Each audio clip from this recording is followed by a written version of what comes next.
Ladies and gentlemen, hello. My name is Christopher Colbert. I'm the chair of CME for ACOEP, and we are with the brilliant Dr. Mies Morrison, who will be one of our keynote presenters at our fall virtual conference. Now, to give just a little bit of background of this amazing human being that which you all know, Dr. Mies Morrison is, number one, part of the LA County USC Hospital, also working at Kaiser. She is the Senior Director of Medical Education for HIPPO Education and is a host of the Centers of Emergency Medicine and is involved with FEMEM and Rebel EM, a huge hero, which I'm going to ask at the end of this conversation for her to sign my hero book. But after that, Dr. Morrison, it's great to have you. We are looking forward to your keynote presentation, specifically on physicians moving forward. Could you please add a little bit of insight on that topic of discussion? Sure. First of all, Chris, thank you so much for having me. It is an honor.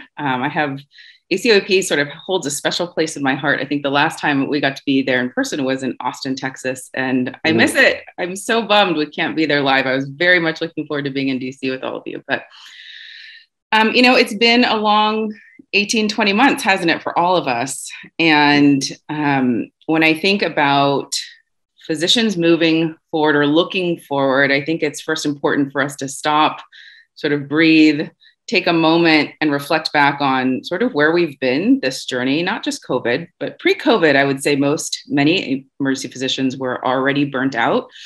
And then you look and see what COVID has sort of layered on top of that. And so I will be taking us through a reflection back through our beginnings, our humble beginnings in emergency medicine and what shaped our career up until pre-pandemic. And then we're going to go through the pandemic. And I think there we'll sort of have a good assessment of where we are. If we were to look at ourselves, our profession as a patient, right? We'll be taking sort of an H&P of where we currently sit and then make a good assessment and future plan for where we need to go so that we're sort of making something impactful. And I guess the question I would ask you at home is, where do you want to see this profession in 50 years? What has changed you in this pandemic? What has changed you in your clinical career? And let's say your granddaughter is in emergency medicine 30, 40, 50 years from now. What type of career do you want that to look like for her? So those will be some of the things I want to talk about. I think, as you know me, Chris, I keep things very real.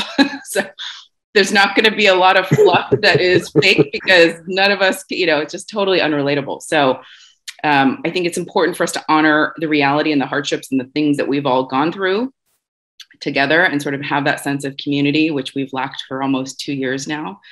And so I hope that togetherness sort of re-inspires us all to sort of take the next step forward and reinvigorate us to sort of reinvent and really be thoughtful and intentional about how we move forward. So I'm looking forward to it. In touche, there has been a lot of reassessment by all physicians in all aspects of medicine, specifically dealing with this pandemic. So we are, of course, looking forward to this amazing presentation. You're always well received and well wanted at our conferences. So again, thank you very much. So in speaking of the pandemic, what would be that silver lining on the cloud of the pandemic? What did you take away? Some of the takeaway experiences that you can look back and say, hey, you know what? Had it not been for the pandemic, I would not kind of see this as the way I am and from this lens and moving in a different direction, a positive direction. What would be one of your takeaways?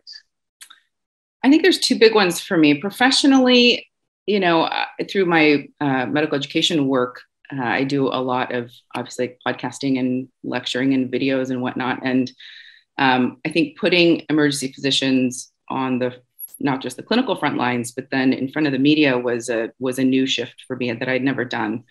And through a network of other physicians that were doing similar work, they needed someone on the West Coast. So I was like, sure, try it. And I remember my 13-year-old asking me, I was nervous getting ready for a CNN interview, BBC interview, whatever. She's like, why do you do this? Why do you do these? You get nervous and you have to get, camera ready, all these things. I said, because I think it's important for us as clinical folks and physicians ourselves to continue to learn and grow and do something that's, perhaps uncomfortable. And after doing it a few times, you're like, all right, this isn't so bad. And so again, it's just learning new skills that I probably wouldn't have done if it wasn't for the pandemic. And that being said, I think seeing our colleagues and emergency physicians like I said, clinically on the front lines, but also in front of the media, particularly with how hyperpolarized things have gotten with COVID. It's just been, it's really a proud moment to, you know, turn on the news and see your friends up there. So I think it speaks to what we do as emergency physicians. We're very versatile and kind of get to have the focus in us to help direct, I guess, even society's traffic and direction, I think has been powerful. And on a personal note, having 2 kids at home, you know, is has its ups and downs and joys. I think one of the best parts is that both of my kids love to cook. My son likes to cook, my daughter likes to bake. So we've done a lot of that here at home, and that's just been a nice time. So overall, you know, I think it reminds us of what's important, right? Like after a bad shift, you have some terrible death on your shift. The takeaway is always gratitude and, you know, grateful for the things we have. And I think as much negative has been with the pandemic, the positive silver lining is that things like family, things like friends, you know, things like, you know, we all have a roof over our heads and home cooked meals. These are things that we're each to be grateful for. So we have much to be grateful for. Ladies and gentlemen, a juggernaut.